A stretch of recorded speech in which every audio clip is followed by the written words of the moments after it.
আজ তোমাদের সাথে শেয়ার করছি দারুণ একটা ইজি স্ন্যাক্সের রেসিপি, যেটা তোমরা রমজানেও অবশ্যই ট্রাই করে দেখতে পারো, খেতেও দারুণ হয়।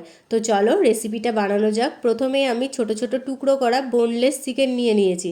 তারপর কড়াইতে তেল গরম করে পেঁয়াজ কুচি, লঙ্কা কুচি, বোনলেস চিকেন, আদা রসুন জিরে বাটা, গোলমরিচ গুঁড়ো, ধনে গুঁড়ো, হলুদ গুঁড়ো, লঙ্কার গুঁড়ো দিয়ে চিকেনটা ফ্রাই করে নেব।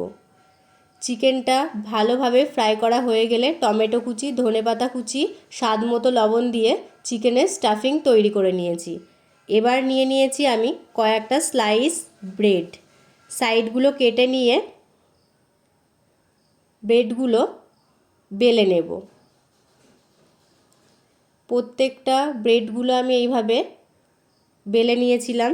এর মধ্যে দিয়ে দেব চিকেনের স্টাফিংটা। এবার এটাকে সাইডে ফোল্ড করে দেব ঠিক চিকেন পকেটের মতো। তারপর একটা কাঁচা ডিম নিয়ে নিয়েছি, তার মধ্যে স্বাদ মতো লবণ, গোলমরিচ গুঁড়ো দিয়ে ডিমটা ভালো করে ফেটিয়ে নেব। চিকেন ব্রেড পকেটগুলো ডিমের গোলায় চুবিয়ে ব্রেড ক্রামে হালকা কোট করে নেব।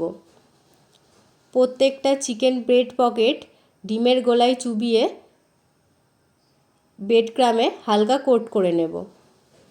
এই যে সবগুলোই আমি করে নিয়েছি। তেল গরম করে ডিপ ফ্রাই করে নিলেই তৈরি আমাদের চিকেন ব্রেড পকেট। খেতে খুব ভালো হয়েছিল। এটা বাড়িতে অবশ্যই ট্রাই করে দেখো, ভীষণ ভালো লাগবে। আজকের জন্য এটুকুই। দেখা হচ্ছে নেক্সট ভিডিওতে। ভিডিওটা ভালো লাগলে একটা লাইক করে দিও।